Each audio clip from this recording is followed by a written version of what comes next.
Good morning, dear students. Sri MME Sarvajanik Kanya Vidyalaya. We are going to discuss about the unit number 5, playing with fire. Fire એટલે આગ, પણ અહીંયા fire એટલે ફટાકડા. દિવાળી નજીક છે એટલે આપણને આ બધી માહિતી હશે જ. ફટાકડાનો હિસ્ટ્રી વિશે આપણે જાણીએ. એમાં આપણે unit number 5, page number 55. One of our favorite festival in India is Deepavali or Diwali, as it is known in the north.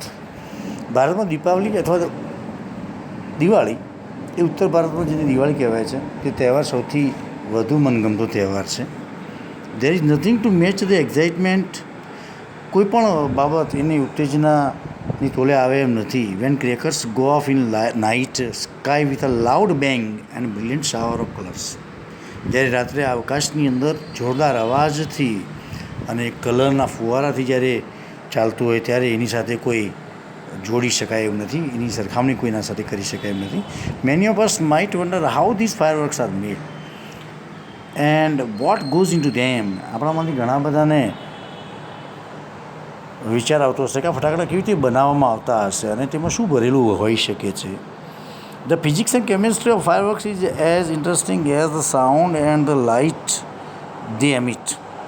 The physics and chemistry, physics એટલે પદાર્થ વિજ્ઞાન અને કેમિસ્ટ્રી એટલે રસાયણશાસ્ત્ર, એ એમના અવાજ અને પ્રકાશ જેટલું જ ઇન્ટરેસ્ટેડ છે.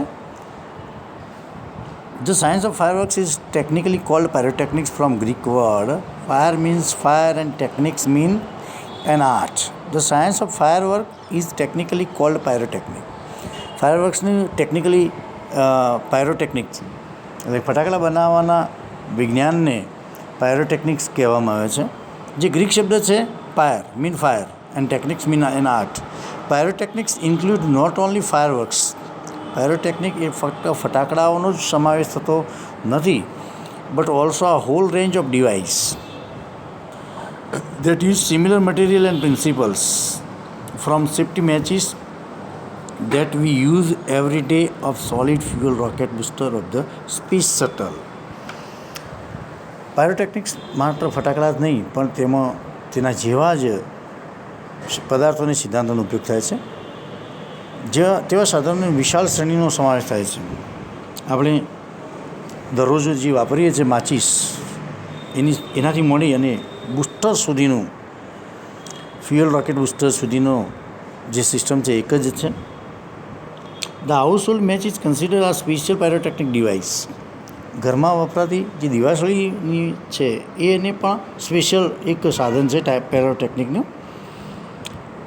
As all the pyrotechnics effects, જેમાં બધા જ પાયરોટેકનિકની અસર છે, કારણ કે તેમાં હીટ, સ્મોક, ગરમી, ધુમાડો, light, Prakash, gas and sound, અવાજ આર પ્રેઝન્ટ ઇન ઇટ. એની અંદર એનો સમાવેશ થયો. સમ હિસ્ટોરિયન્સ સે દેટ, કેટલાક ઇતિહાસકારોનું માનવું છે કે કહેવું છે કે black powder that basic material used in fireworks. Black powder જે છે એ મૂળભૂત પદાર્થ એની અંદર રહેલો છે. વોઝ ઇન્વેન્ટેડ ઇન ઇન્ડિયા, કે જે ભારતની અંદર એની સંશોધન થયેલું છે.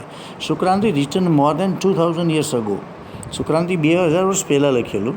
Has references to weapon similar to guns and projectile weapons. 2000 વર્ષ પહેલાં લખેલા શુક્રાંતિ નામના ગ્રંથમાં બંદૂક અને તોપ જેવા શસ્ત્રોનો ઉલ્લેખ થયેલો છે. હાઉ એવર, તેમ છતાં the Chinese are generally consider the pioneer of pyrotechnics. તેમ છતાંય ચીન પાયરોટેકનિકના સંશોધક માનવામાં આવે છે. They are seed to have developed black powder. તેમનું કહેવું છે કે એમને બ્લેક પાવડરનો વિકાસ કર્યો છે અથવા તો શોધ્યો છે મોર દેન 1000 years ago, 1000 વર્ષ પહેલાં. It took at least 200 years for the knowledge to spread to the west, and it was only in 1242 that an English monk, Roger Bacon, revealed the formula for black powder. તેમ છતાં સામાન્ય રીતે ચીને pyrotechnic સંશોધક માનવામાં આવે છે. 1000 વર્ષ પહેલાં તેમણે બ્લેક પાવડર બનાવ્યો હોવાનું કહેવાય. પશ્ચિમમાં આ જ્ઞાન ફેલાતા ઓછામાં ઓછા 200 વર્ષ પહેલાં લાગ્યા અને 1242માં રોઝર બેકન નામનો મંક એટલે એક સંત સાધુ એને આ નુસ્ખો જાહેર કર્યો. હી કન્સિડર ઇટ સચ અ ડેન્જરિયસ સબસ્ટન્સ એટલે પદાર્થ, એને આ પદાર્થને જોખમકારક બનાવ્યો. That he wrote of it in a code language, કે જેના કારણે એની જે સિસ્ટમ હતી એ કોડ લેંગ્વેજ સાંકેતિક ભાષાની અંદર એને લખવામાં આવ્યું, કે જેના કારણે સામાન્ય લોકોનો એ ઉપયોગ કરી શકે નહીં, અને સામાન્ય લોકો એનો ઉપયોગ કરે તો એનાથી ઘણું બધું નુકસાન થઈ શકે. એટલે an ordinary people can't use it, સામાન્ય લોકો એનો ઉપયોગ ના કરી શકે એના માટે એને સાંકેતિક ભાષાની અંદર એનો ઉપયોગ